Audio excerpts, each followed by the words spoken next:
തിരുവനന്തപുരം കഴക്കൂട്ടത്ത് കുളിക്കാനിറങ്ങിയതിന് പിന്നാലെ കുളത്തിൽ കാണാതായ വിദ്യാർത്ഥിയുടെ മൃതദേഹം കണ്ടെത്തി. അപകടത്തിൽപ്പെട്ട കാട്ടായിക്കോണം ശാസ്തവട്ടം സ്വദേശി സൂരജിന്റെ മൃതദേഹമാണ് കണ്ടെത്തിയത്. കഴക്കൂട്ടം ഫയർഫോഴ്സും ചെങ്കൽച്ചൂളയിൽ നിന്നെത്തിയ സ്കൂബ സംഘവും നടത്തിയ തെരച്ചിലിലാണ് മൃതദേഹം കണ്ടെത്തിയത്. സഫാൻ വി പി വിവരങ്ങൾ നൽകാനായി ചേരുന്നുണ്ട്. സഫാൻ, എപ്പോഴാണ് സൂരജിന്റെ മൃതദേഹം കിട്ടിയത്? അമൃത, കഴക്കൂട്ടത്തെ ചെമ്പഴന്തി ഇടത്തറക്കുളത്തിലാണ് ഇങ്ങനെ ഒരു അപകടം ഉണ്ടാവുന്നത്.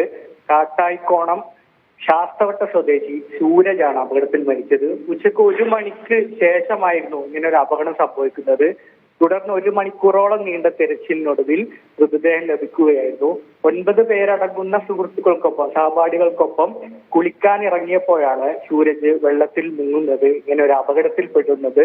തുടർന്ന് കഴക്കൂട്ടം ഫയർഫോഴ്സും ചെങ്കൽച്ചൂളയിൽ നിന്നെത്തിയ സ്കൂബ സംഘവും നടത്തിയ തെരച്ചിലാണ് മൃതദേഹം ലഭിക്കുന്നത്.